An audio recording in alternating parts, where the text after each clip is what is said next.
అదే నేను అనేది కరెక్టే. అన్నీ మాట్లాడుకున్న తర్వాతనే పెట్టుబడులు టోటల్ మొత్తం మాట్లాడుకున్న తర్వాత మనం ఒప్పుకుంటేనే కదా వాళ్ళ పిల్లని అనిపించుకునేది. ఏం లేదు మరి సంబంధం అయితే ఖాయం చేసుకున్నావు.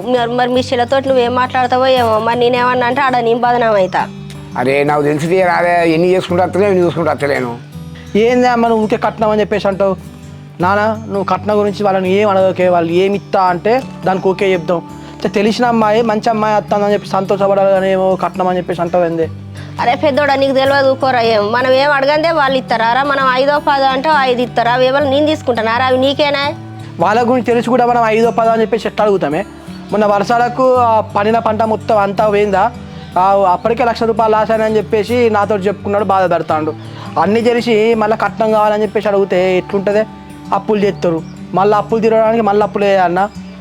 ఎందుకు ఇదంతా చెప్పు? వాళ్ళకే నష్టం వచ్చిందారా? మనకు కూడా నష్టం వచ్చింది కదా. నీకేం తెలియదు సపరేట్